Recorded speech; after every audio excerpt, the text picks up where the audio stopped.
नमस्कार मित्रांनो, टेक्नॉलॉजी मराठीमध्ये आपले स्वागत आहे. तर यापूर्वीच्या व्हिडिओमध्ये आपण बघितलं की ई पहिचान कार्ड आपण कसे डाउनलोड करायचे आहे. तर त्या व्हिडिओनंतर आपल्याला एक केस आली होती की ESICवर डिस्पेन्सरी चेंज कसे करायचे.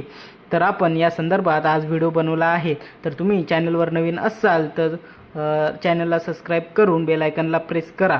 चला तर मग व्हिडिओला सुरुवात करूया. तर सर्वप्रथम क्रोम ब्राउझरवर जाऊन आपल्याला ESIC सर्च करायचे आहे. ESIC सर्च झाल्यानंतर एक नंबरच्या ऑप्शनवर क्लिक करायचे आहे. त्यानंतर आपल्याला इथे सर्व्हिस ऑप्शन आहे. सर्व्हिस ऑप्शनवर क्लिक केल्यानंतर आपल्याला एम्प्लॉई ऑप्शनवर जाऊन second option I P portal option आहे त्यावर क्लिक करायचे आहे. त्यावर क्लिक केल्यानंतर आपल्या पुढे असा डॅशबोर्ड दिसून येतो. यावर ESIC आणि पासवर्ड टाकून आपल्याला लॉग इन करून घ्यायचे आहे. लॉग इन झाल्यानंतर आपल्याला असा डॅशबोर्ड दिसून येतो.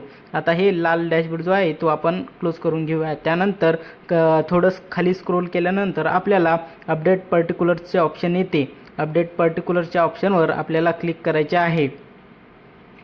अपडेट पर्टिक्युलर्सवर क्लिक केल्यानंतर आपल्यासमोर नेक्स्ट टॅब ओपन होईल. त्यामध्ये आपल्याला सेकंड ऑप्शन येते, डिस्पेन्सरी डिटेल्स म्हणून ऑप्शन येते. त्या सेकंड ऑप्शनवर आपल्याला क्लिक करायचे आहे.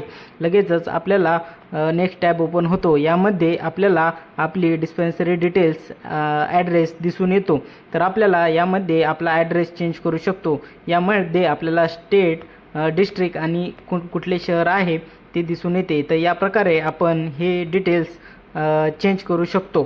तर यामध्ये अशा या खालच्या रोवर क्लिक करून आपण आपले स्टेट व डिस्ट्रिक्ट आणि शहर सिलेक्ट करून आपण आपला ॲड्रेस चेंज करू शकतो. येथे राईट क्लिक करून अपडेट बटनावर क्लिक केल्यानंतर आपले ॲप्लिकेशन फिल होते.